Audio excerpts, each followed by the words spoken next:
ফেব্রুয়ারি মানেই ভালোবাসার মাস। প্রেমিক প্রেমিকারা ব্যস্ত প্রিয়জনকে চমকে দেওয়ার নানা পরিকল্পনায় ফুল, চকলেট, টেডি বিয়ার উপহার দিয়ে মন জয়ের চেষ্টা।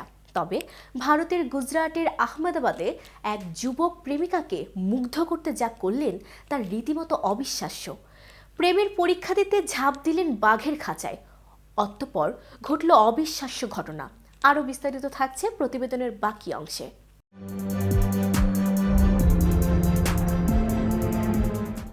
ঘটনাটি ঘটে আহমেদাবাদের কানকারিয়া চিড়িয়াখানায়। গত ৯ ফেব্রুয়ারি ২৬ বছর বয়সী উত্তরপ্রদেশের বাসিন্দা এবং বর্তমানে আহমেদাবাদের রাখিয়াল এলাকার এক যুবক প্রেমিকাকে ইমপ্রেস করতে চেয়েছিলেন এক চরম ঝুঁকিপূর্ণ কাণ্ড ঘটিয়ে। প্রত্যক্ষদর্শীরা জানান, যুবক যখন খাঁচায় ঢোকার চেষ্টা করছিলেন তখন বাঘও তাকে লক্ষ্য করে হামলার জন্য প্রস্তুত ছিল। একসময় পা পিছলে গেলে যুবক প্রায় পড়ে যাচ্ছিলেন, তবে শেষ মুহূর্তে কর্মীরা তাকে টেনে তুলে নিরাপদে নিয়ে আসেন। অল্পের জন্য প্রাণে বেঁচে যান তিনি। মণিনগর থানার পরিদর্শক ডিপি উনাদকাট জানান, জিজ্ঞাসাবাদের সময় ওই যুবক বলেন, আমার প্রেমিকা ফোনে বলেছিল যদি সত্যিই সাহস থাকে তাহলে বাঘিনীর খাঁচায় ঢুকে দেখাও, তাই আমি এমনটি করেছি।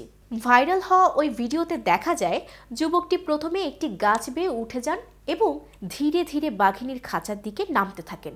বাঘিনীর দৃষ্টি পড়ে তার দিকেই, ধেয়ে আসতে থাকে সে, কিন্তু খাঁচার একেবারে ভেতরে নামার আগেই চিড়িয়াখানার কর্মীরা ছুটে এসে তাকে আটকায়। চিড়িয়াখানার পক্ষ থেকে মণিনগর থানায় ওই যুবকের বিরুদ্ধে মামলা দায়ের করা হয়েছে। পুলিশ জানিয়েছে, এ ধরনের কর্মকাণ্ড শুধু ব্যক্তির নিজের জন্যই নয়, চিড়িয়াখানার অন্যান্য দর্শনার্থীদের জন্য বিপজ্জনক হতে পারে। মণিনগর থানার পরিদর্শক ডিপি উনাদকাট বলেন, এটি শুধু প্রেমের পাগলামি নয়, এটি একটি আইন ভঙ্গের ঘটনা। আমরা দ্রুতই তার বিরুদ্ধে যথাযথ ব্যবস্থা নিচ্ছি। ঘটনার ভিডিও ইতোমধ্যে নেট দুনিয়ায় ভাইরাল হয়ে গেছে।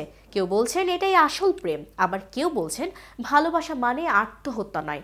এক নেটিজেনের মন্তব্য, প্রেমিকার মন জিততে গিয়ে নিজের প্রাণ হারানোর দশা হয়েছিল, ভাগ্য ভালো শেষমেশ উদ্ধার হয়েছে।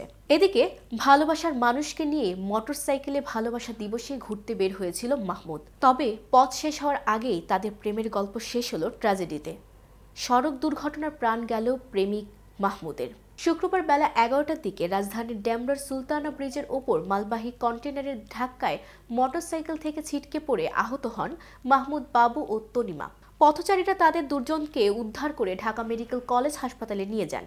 চিকিৎসাধীন অবস্থায় দুপুর ২টার দিকে মারা যান মাহমুদ। ডেমরা থানার উপপরিদর্শক বলেন, বেলা ১১টার দিকে ওই দুর্ঘটনার পর পথচারীরা তাদের উদ্ধার করে ঢাকা মেডিকেল কলেজ হাসপাতালে নিয়ে যান। সেখানে দুপুর ২টার দিকে মাহমুদকে মৃত ঘোষণা করেন চিকিৎসক। সঙ্গে থাকা তরুণী একটি বেসরকারি হাসপাতালে চিকিৎসাধীন। আজ এই পর্যন্তই। সারা দেশের নিত্য নতুন সকল আপডেট পেতে কেটিভি নিউজ 24 এর সাথেই থাকুন। ধন্যবাদ।